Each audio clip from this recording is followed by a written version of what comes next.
Okay. So today I am here with Arianna Ratner. She is a award-winning traditional acting trained voice actor who has worked for numerous studios, including Warner Brothers, Blizzard Entertainment, Insomniac, Food Network, Square Enix, Crunchyroll, HBO Max, and many more. And kind of looking at your work experience and overall like your career, I'm kind of seeing a wide array of kind of media. And my question to begin with is how did you get into this? And how what like inspired you to get into like voice acting or voiceover and So I got into it. So my dad does it. So I grew up in voiceover. My dad's been doing it my whole life. He came from radio. And then I studied. I've just always been an actor. I grew up in LA, and so I was a child actor. Did it since I was like 5. no And then just like it was just like a natural progression. I went to an arts high school. And then I went to NYU for theater and just like thought I wanted to do on camera because I did do on camera when I was little, and then decided I just liked voiceover. And so I've been doing, training and doing voiceover since I graduated college. So like 16 years ish. oh wow. Yeah. So yeah, I kind of grew up in it and it's just like in my blood. Like my dad is an actor and I'm an actor and my sister and my mom are artists. So we kind of just like followed in their footsteps in a way. Wow. Yeah. That's awesome. And with that, I see you also now offer voiceover coaching. How Yeah. did you kind of get into doing like offering that type of service as well? Yeah. So in 2018 or 19, I started teaching through a studio called Real Voice LA. And then when COVID hit, I started doing Zoom teaching. And then through that, just natural progression, I started doing my private coaching on Zoom. So kind of COVID exploded my private coaching business. And I just kind of just do word of mouth, like I don't advertise or anything. But and then I've just been doing that so for 5-ish years, coaching people, and I just have just developed my own method, just kind of gone Mhm. back to my more traditional acting training that I studied recently because I think a lot of animation and video game coaches or teachers like don't come from theater. So they're very animation or video game specific, which, neither is right. Yeah. Neither's wrong. But I've started to come back to my more traditional acting techniques that really work for me, beat changes, objectives, character building, costumes, like all that. Not really wearing costumes, but imagining costumes. All of that, like body work, things that I studied for years and years have kind of come back in. I've brought back into my own method. So I'm now like Mhm. teaching this method that's more traditional acting based for voiceover. So I found it works for me, so it hopefully helps other people. Well, definitely looking for your work. I think from what I know about voice acting or voice overing, like I think it's an interesting way how you brought up of how imagining like oh props and all this. Like I feel like it's a very immersive job, even though like you're only behind a microphone in theory, but Uh-huh. I feel like a lot of voice actors are actually extremely talented because they have to take a step further and create like this image or this character just from a script rather than showing your face and showing like your method acting. I think that's a good point, and I think that's why I have a lot of respect for voice actors, is because they do kind of have to take that extra step to create a character from just a script. Yeah, exactly. Yeah, it's very immersive. It's just jumping in, playing pretend. Like you have to immediately, you sometimes haven't even seen that script before or read it or whatever. Mhm. You're seeing that line and immediately jumping in and creating a fully immersive story that you're seeing around you. So, this thing's over here, this person's over here, this is what my surroundings look like, and that's what we have to do. And these days it's differentiating voice acting from voiceover, which all of it used to be called voiceover, and now these days like voiceover is more AI based, where it's Yeah, the e-learning or corporate narration, things that don't really require as much acting, which we used to be doing as well. But now a lot of more of it's doing going to AI, and so now there's like a lot more opportunities for voice acting, specifically, and kind of separating those two areas. nice. Kind of lead into that. You mentioned how you have grown up in LA all your whole life. Yeah. Mhm. Okay, because I have too. So I'm based in LA, and my kind of thing is, do you feel your type of career or like your type of like sector has been able to like thrive in LA? Do you think it's like been a positive outlet, like positive area to like pursue your career? Yeah, I mean, I think these days actually like there the pendulum swings all the time. In 2020 COVID and Zoom and everything online opened up the door for a lot of new voice actors to come in, which is great. It's why I got, why I've been coaching. Yeah. But now these days, like more and more video game work specifically and animation, but I mostly know about the video game area because that's mostly what I do. I do some animation too, but and that is in person, but a lot more of it has gone back to in person. So, there's a lot more mocap in games. There's a lot more voiceover where they're putting on, a lav mic on your head and you need to be in studio for those kind of things, or performance capture where they're just like capturing your face with a little camera. So a lot more of that work has gone back to in studio. So it's really to be in AAA games these days. I think you mostly have to be in LA or willing to fly to Yeah. LA, basically. Yeah. So in terms of gaming, do you feel you have a certain genre you kind of gravitate towards, or is it like kind of just what you see and then that's where you're in? Like, what kind of drew you into like also working like in gaming or working in like what kind of got you into that? I feel like I tend to book more fantasy stuff. Just Mhm. maybe it's my Shakespeare training and just like my ability to kind of go more into that naturally. So I tend to go to book more fantasy work. But yeah, and like more naturalistic, grounded stuff is what I've been doing recently. Um, and yeah, I mean, I don't play games, but so I didn't grow up playing games. I absolutely love movies and shows. I'm like such a cinephile, so I know a lot of genres of movies and stuff. So I kind of pull from that with my work.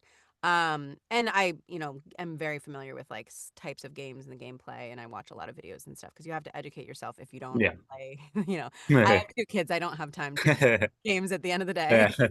I wish I did. I'm like editing my auditions at 8 Mhm. p.m. Yeah, you just have to like I'm like a video game acting nerd rather than like just Okay, playing not nerd. Like I actual nerd. love Okay. yeah, I've gotten a chance recently to be in the room with some really cool upcoming games and like help them out. And it's just like I just nerd out about it, but I'm not like video game person, but I Mhm. love video game voiceover. Okay. Yeah. And then you mentioned AI in a little bit earlier. Like, how do you feel that is affecting like voiceovering or voice acting and overall like the media market? Because I'm on the internet a lot, and I feel like in ways AI has kind of seamlessly been included, but there's also times where it's like pretty apparent. So, how Mhm. do you feel it's been kind of integrated or affecting like voice acting or voiceover? Yeah, I mean, we just went through a video game strike that just ended a couple months ago, and that was to get AI protections for video game and mocap Mhm. work. Which we did get. We got a lot of really good protections. And honestly, the video game companies, like, they don't really want to use AI for the main characters. Like maybe some Yeah. NPCs or background voice or whatever. But they don't really want to use it. Maybe for movement, they do want to use it, and they have the ability to do it because we didn't really get movement. We got Mhm. performance capture, which is your more your voice. But motion capture, I think they can just basically AI it in a way. So in terms of video game work, like that's where we are. I don't think the companies truly want to use it, especially like the producers and the directors and the people on the ground who are working with actors. They know how important we are and how much they want good acting. Like you cannot get an AI to act Yeah. that well. Mhm. But then in terms of the other kind of work, I mean, I think seamlessly, it's kind of like you said, it's just kind of taken a lot of work. But you know what? Those people, those clients who don't want to pay for acting, it's seen as cheap. So if you Yeah. are someone who uses AI for your voiceover projects, you don't have the budget for an actor probably, which makes your company look cheap in turn. So it's kind of, to me, that kind of degrades a company. So I don't think big companies that want to seem elegant and expensive they're not gonna use AI because everyone hates AI. Like Yeah. Yeah. it's funny because it's not been accepted widely, even from non-actors, non-artists, like people who are non-artists are like, I don't want an AI movie. I don't want an AI actor. I don't want to buy a product that's an AI commercial. So it's really not been accepted. So I think it's always going to be part of our world, and it has taken a lot of the lower areas of voiceover that people, who are just starting out on, voices.com, voice123, those websites that are pay to plays. A lot of that work that didn't those clients didn't want to pay money anyway. They're offering Mm. $150 for a buyout of a commercial, whatever it is. They're going to pay for AI instead, and they're going to have a crappier product. Um, but so that sucks for the barrier of entry has now leapt up. Like, so the people who Mm. are just starting out in voiceover can't really just like get their feet wet by going on those websites and doing a bunch of kind of low paying things to kind of experience. In my opinion, what they should be doing instead is doing, workouts that are 20, $30 a week, like where they just work with a teacher and get feedback. And then you actually improve instead of just like auditioning for this, kind of crap and then throwing auditions out there. So I think the barrier of entry has gotten higher. You have to be a better actor than AI, and it's going to probably cut out a lot of people from voiceover. Mm. It's this influx in COVID, and now it's like a lot of people are realizing that it's really hard to make a career in voiceover. Um, so either those people are just going to really train to be a really, really amazing actor, or they're just going to drop off. So I Yeah. think that's what's changed in 2025 in the 5 years since COVID kind of brought this influx of people who lost their jobs and wanted to do voiceover. So that's Mhm. that's my view of AI. I think we'll always have voiceover. I hope. Yes. My Yeah, husband is I not. hope so too, yes. I hope so. My husband is like he's a cinematographer and his like a lot of his work is kind of going and a lot of work's going to Europe and stuff like Mhm. that. So he's not as optimistic, but I Hmm. I think we'll always need voice actors. Yes, I hope so too, because I think voice acting and just overall in general is really essential to be a form of artistry and just overall, like, games can really be elevated with ghost voice acting. I feel like even like anime, even TV shows that have good voice acting, you really can tell the difference because they really make it seem like it's a cinematic experience, not just a TV show, not just this. It's actually just a piece of cinema, which I think why voice acting is essential. Which Yeah. for me, I find AI a little bit scary in that way, but I do agree with you. While companies do want to keep their voice actors, keep their main level people like NPCs and background, I think will change in that way because it's cheaper. Like you said, it's more cost efficient. But I do think they want to keep that main person behind the mic. Mhm. And considering you work with a lot of studios and a lot of different companies, do you have any like specific or favorite one you worked for? Or do you think it's kind of just a spread out thing? Like you enjoy working for like most of them? I mean, there's a couple games that I have upcoming that are some companies that I just love working with. Mhm. I mean, I love all of my jobs that I have done. I mean, rarely am I like, "Oh, that was a terrible job." Sometimes there's scripts that are not very good or we have to rewrite them on the fly or something like that. But no, I mean, I love working for Blizzard, like I've worked with them a lot. I just yeah, there's a lot of really good, really amazing companies that I love working with. I love working with Insomniac. They're awesome. Yeah, so it's just I mean I love I love what I do. It's very fun. Yeah. With those type of companies, do you feel like is it hard to get connected to them, or is it, like, pretty seamless considering, like, your performance and track record? Like, do you feel like once you have your foot in the door, like, it's accessible, or is it still, like, a big leap to get to work with those big companies? It's sort of like my friend said, like, he compared it to the Pokemon, gotta catch 'em all. Like, you Yeah. kinda, like, work with certain studios, and then hopefully they bring you back, and then they get to know you, and then they maybe bring you in for NPCs, and then maybe you'll book a lead with them, like, so it's kind of it's like spreading seeds and seeing what grows, Mm, and I've been doing this for so long that I've worked with, like, most of the big companies. There's a couple I haven't worked with, or I haven't in a long time or mhm, something, that I'm hoping to work with, but it's mostly like that. Then you start to naturally just be brought in for things, and then you start to, work without auditioning a lot. We still do audition for the leads and like the bigger roles, but we naturally will build these relationships. There's some companies that do that more than others. Like they'll just kind of create almost a theater troupe, like where they just really like working with you and they know you're good and they know you can do a bunch of characters. So they'll just like start using you for different things and then throw you a bunch of NPCs, maybe write you a main character, like those, the kind of things. So it's really a lovely, experience and community when they do that. But yeah, it's like Pokemon got to catch all the Yeah. studios. And then that's how you become working. It's like you're just working with different studios all the time. So you mentioned how COVID caused like kind of a big influx of people wanting to get into this industry. So would you say currently the industry, like to get into this, it's simultaneously easier and harder because there's so many more like outlets to do it, but then there's so many people trying to get into it? Yeah, yeah. I mean, I think like if you are a really good actor or you're committed to becoming a really good actor and you are committed to this long term, it's a marathon, it's not a race. So like if Mhm. you are one of the like, very committed to that and you're willing to put in the training, put in the work and the natural connections that you're going to build over the years, and it may take 10 years. I think Jack Nicholson, it took like 8 to 10 years for him to Yeah, it took being a a working actor. while. Yeah, there's a lot of people it just takes a long time to just be consistently working. There's some people who are really lucky and just work right away or they book something big or something. But to be if you're willing to put in the work to be a working actor and be a really good actor, because I think voice actors are some of the best actors in the Mhm, world to me. Like they're just amazing. And so then you can make it if you want to keep going, keep working at it. I think it's gotten harder because yes, there's not that those the low hanging fruit like jobs that people were mhm. taking before. There's not as much as that. So you kind of, if you have a day job, you probably want to keep your day job for a while. I had my day job for like 9 years. I worked in retail and I finally was able to leave it when I just first of all, got unemployment.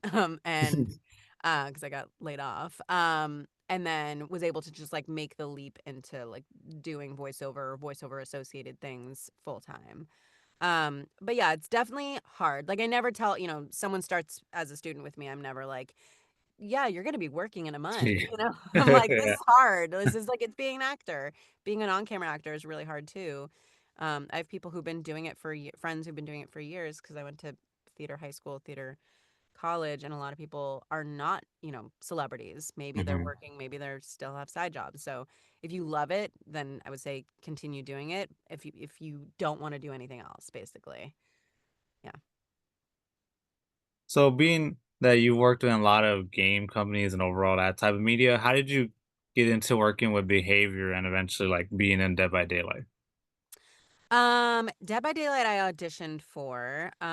So that was an audition and I've never done a Scottish accent in a game before. And Yeah, I so was I gonna ask, how did you get to that? How did you get Yeah. to Well, doing I that? just did it. I can do I've been to Scotland, so I was doing like the accent that I'd learned from being in Edinburgh. Also, like they didn't tell me where she was from. And then that game came out and they were like, she's from Glasgow. And I was like, and then people were upset about her accent. I was like, well, they didn't tell me where she was from. Mhm.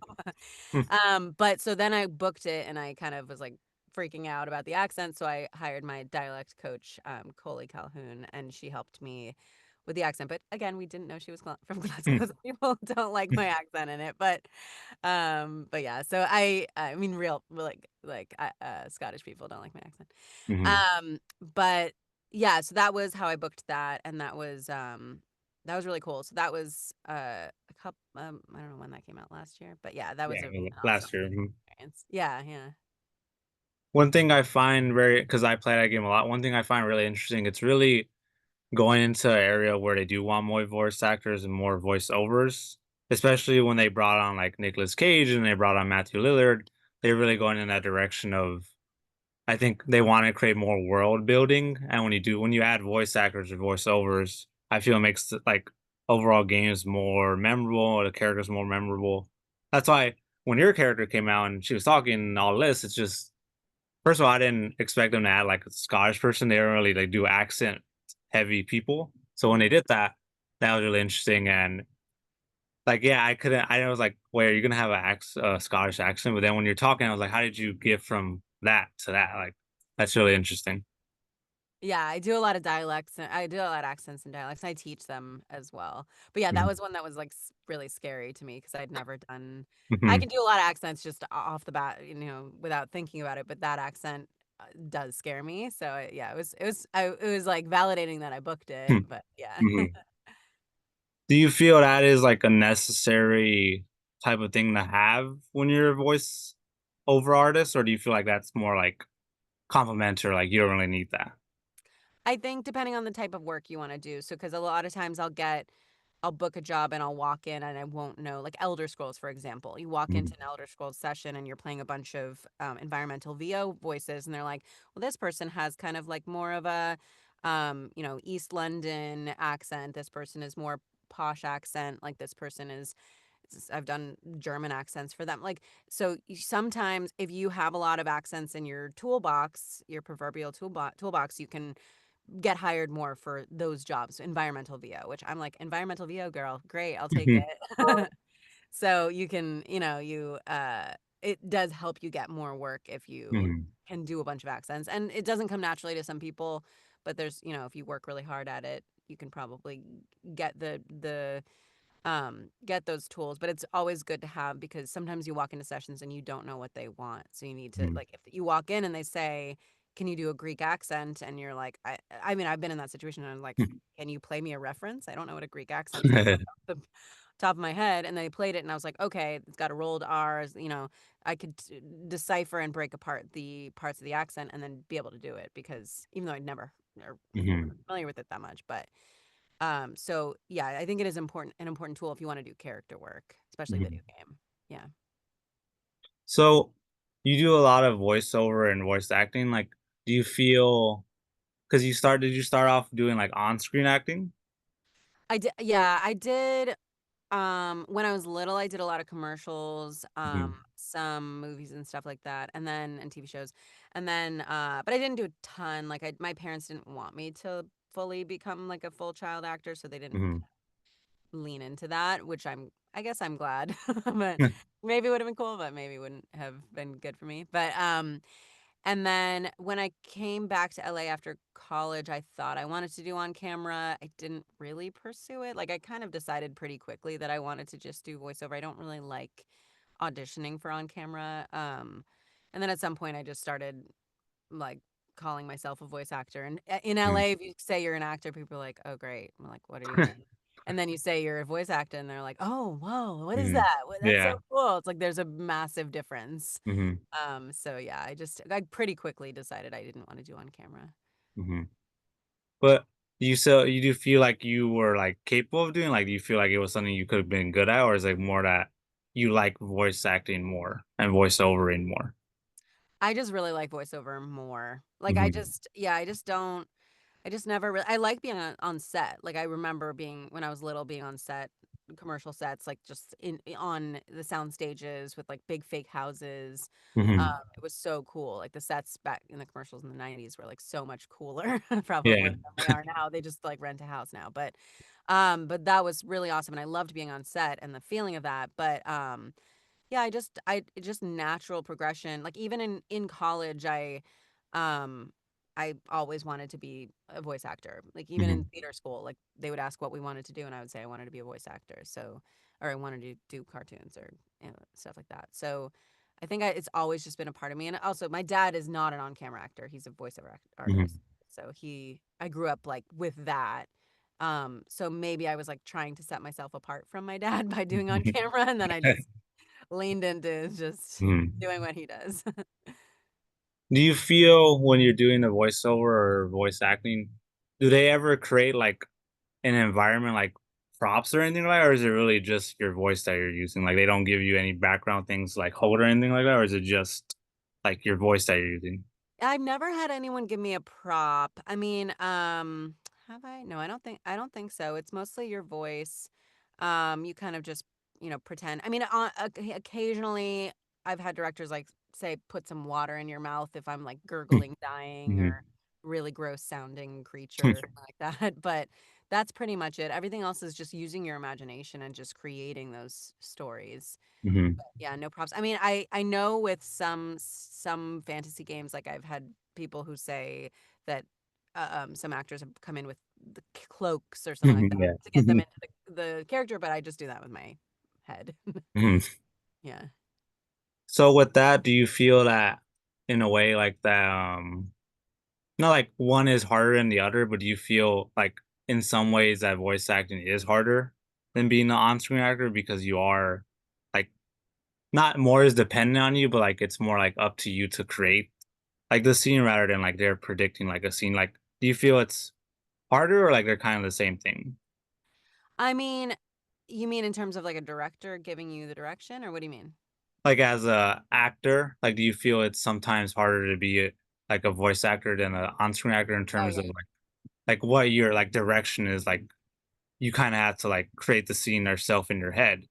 While Yeah. on a set you have props, you have like people lighting and like all this other stuff. Like, do you feel like that's a little bit more complex? Yeah, I do think I mean, I think that voice acting is so much more creative and hard because you don't have any of that stuff. Hmm. I mean, in theater, you don't have a lot of it. Like you'll have props, but you could be in a black box theater and you have to Hmm. use your imagination of what the set looks like, the surroundings. But yeah, voiceover, you just have to do all of that in your head, which is really hard while, being in front of a mic, not moving away from the mic so much, and just so imagining, proximity of how far away the other person is, or when you yell to someone, what what that immediate environment looks like. I think it's harder. Hmm. I think, like, I have so much respect for on camera actors, but also seen a lot of on camera actors try to do voiceover, and it's not as Yeah. easy as they think. Like they Mhm. don't know what they're doing.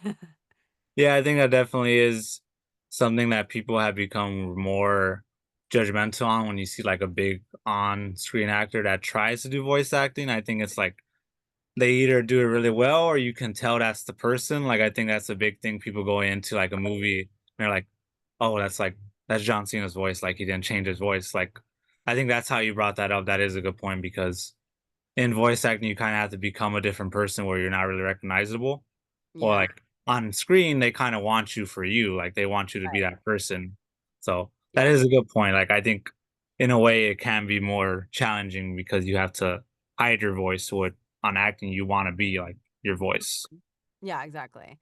Yeah, and I think, like, I mean, there's a lot of those animated movies with, like, a lot of celebrities, and sometimes they're not even actors, sometimes they're musicians. Mhm. And I've definitely gotten auditions to voice match actors who are just not good.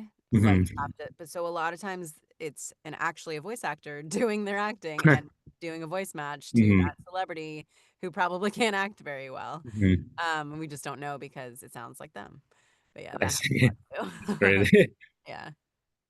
So, what would you say was your, like, your first, like, quote, unquote, like, big or, like, gig or job? Or, like, what do you feel like was, like, your breakthrough, you would say?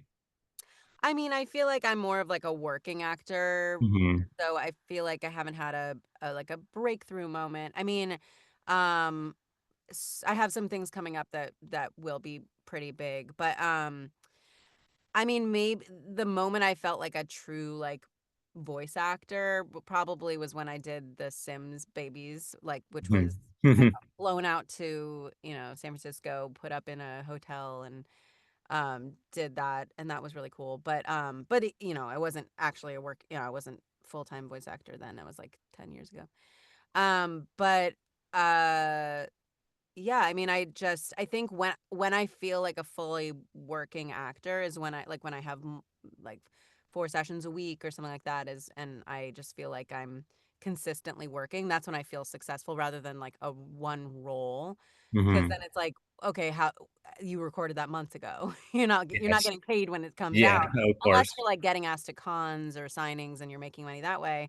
It's like it's exciting when a role comes out, but you already made that money and probably Mhm. spent it. So it's more like when I'm consistently working, that's when I feel like I'm succeeding at it. Mhm. But then you have down periods of where you're like not working Mhm. for a little while, and that's just part of being freelance.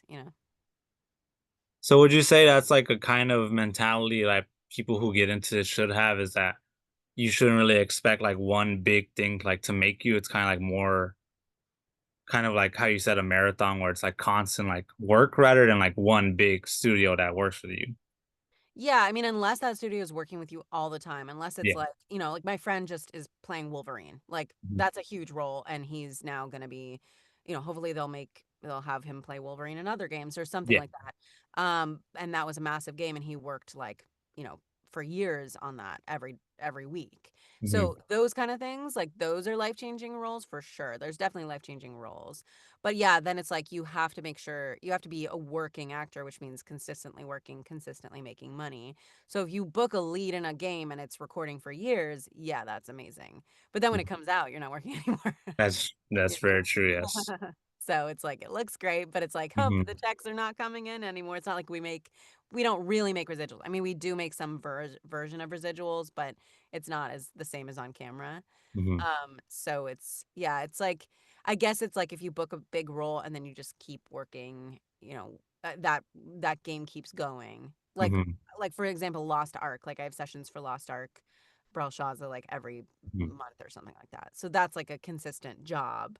But yeah, so that's why voiceover is weird because it's like you only can talk about something when it comes out, but then when you're recording it is when you're making the money. Yeah. Yeah. So with like acting, do you have like a certain timeline of when you're making like your like is it like a long process doing voice acting, or do you feel like it's pretty like quick, or is it like a long drawn out thing of like you come in, they record you, and like is it like a long process?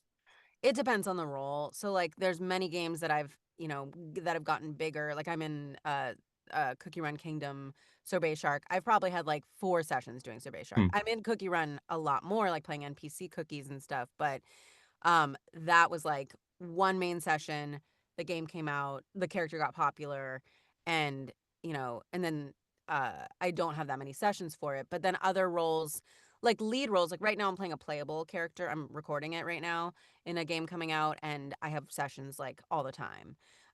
So it depends on the role, the size of the role, but sometimes you can be like a lot of those like Marvel Rivals sessions or Hmm. DC Dark Legion, like they have like one session. Hmm. And then the character is big, but they only had one session because there's not that much dialogue for them to record. So it just depends on the role. Hmm. Yeah.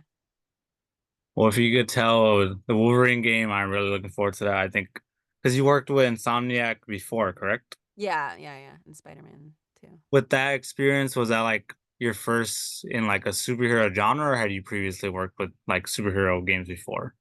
That was the first one. And I love that company, love that job, and they're great. Because they just kind of kept using me. Like I did a bunch of sessions for a lot of NPCs and stuff. Like I played my main character, which was one of the cult members, the cult. Hmm. But yeah, they just kept like because it's such a massive world building game, like Yes. you go in all the time, play just a bunch of different NPCs all over the place. So yeah, that was my first experience. But they're great. Like Liam who plays Wolverine, like, you know, that's yeah, just an amazing role. I can't wait to see Hmm. his performance. It's gonna be great.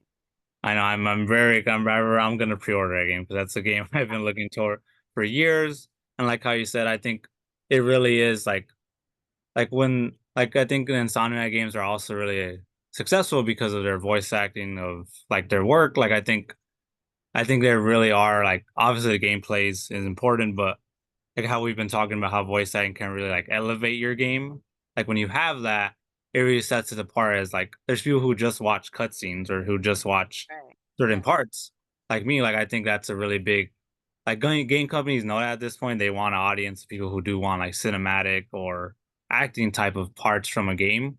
Like I think we're kind of past you can just have a good game. Like you need to have a good story, good Right. world building. And I think voice actors really do help that in a way. Yeah, I'm seeing that more and more too with my jobs.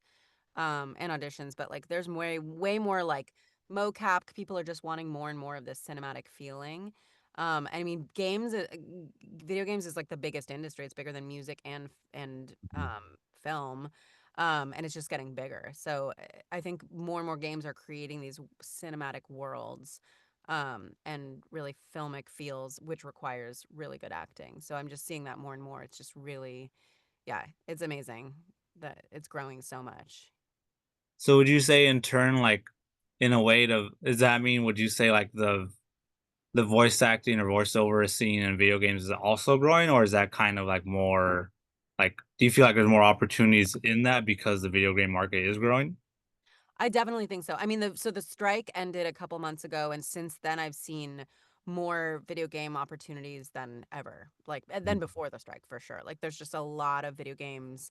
I mean, everything started working again, started recording. So all these games that had been having to pause for a year if they hadn't started. So if basically if they hadn't started production on voiceover before the strike started, which the strike lasted about a year, then they weren't allowed to start it because it would have been a struck production and then Ah. we couldn't do it. If they'd already started recording, then it was considered a side letter six game, which was allowable work, so we could keep working on Mm. it. But some of those games hadn't started recording yet.